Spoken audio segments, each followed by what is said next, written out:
I'm here with Ethan Paisley, the director of Point 453, and this is the world premiere.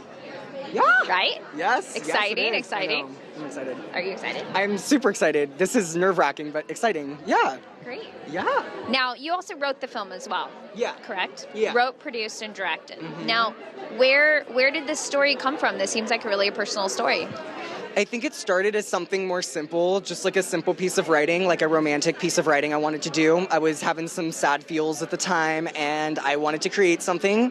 But in that, I kind of found I could add more development to the story by incorporating an element of mental illness, which I'm familiar with in my family and in friends' lives. And I thought it was, the more I researched on it, the more I talked to people, I found it was really relevant, really just to America and kind of the way we ignore it and how, people with mental stigmas aren't really able to fully be themselves or, participate in certain activities or such. So I really wanted to expand on that idea, I think, a bit. But as I did it, it kind of turned into more of a story just about life. It wasn't really hitting mental illness. It was more like just talking about life, how a family interacts with a possibly bipolar person. We don't know for sure. But just showing how a family interacts and maybe, if there was mental illness, how that could play out in the long run, which is the idea of the movie. It's just kind of life with possible mental illness, which I think is very common in all of our lives. So in that way, I think, that's how I wrote it. Great. And the casting process for you, how did you pick your cast? What sparked your interest in those people for those particular roles? Yeah, there's a couple funny stories there. We used American Eagle casting, which is awesome. Lori Lobb is super cool. And then I also just asked some cool actor friends I knew. And then we also, a really funny story, Kristen Cuter, who plays the mother character Mary, I met at an audition, and I thought she had a great look and great charisma, and I was like, we should totally work together. And I wrote Point 453, and I called her for Mary, and she was automatically in. So that was so cool. And really surprising. Great. Yeah. And now this is a featured film. How long did it take? What was the budget like? Yeah, our budget was fairly low. It was under $2,000. We basically used any donations we got through our Kickstarter, any further donations past that point.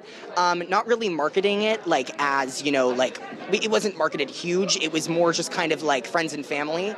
But I think as we've grown as a production, we've posted pictures to social media, we've grown that audience, and probably could start up another fundraiser or something to help us get this project on the road or move it further down the line. So it started small, but I think it's getting bigger in terms of budget, and yeah. And how long did it take to film it? Oh, how long? 10 days, pretty much. It was such a quick process. Yeah. It was almost like 2 weeks of madness, but it was so much fun.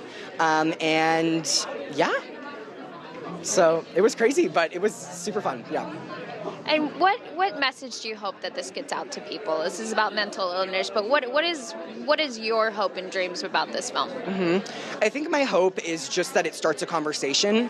I think the suggestive nature of our film about, a boy who presents symptoms of untreated bipolar disorder and kind of, how that affects the family unit. I hope people recognize that, not specifically maybe as bipolar disorder, but just as something's wrong, and then apply that to their own lives. Start a conversation about maybe what somebody, in their family life is doing a similar thing and how they could treat that or nurture that. So I think I hope it will start a conversation and in that just spread compassion and further awareness.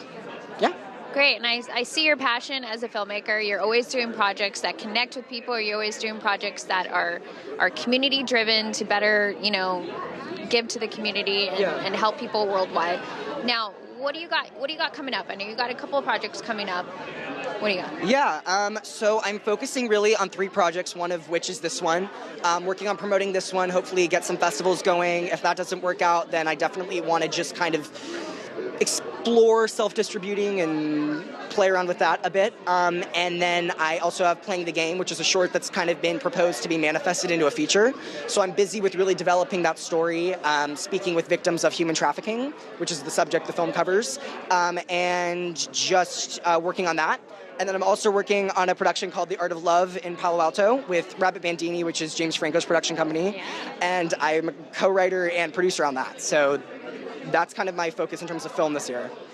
Well, that sounds exciting. Yes. I love your work. I love your passion as a filmmaker, and I wish you the best of luck. Thank you so much. Yeah.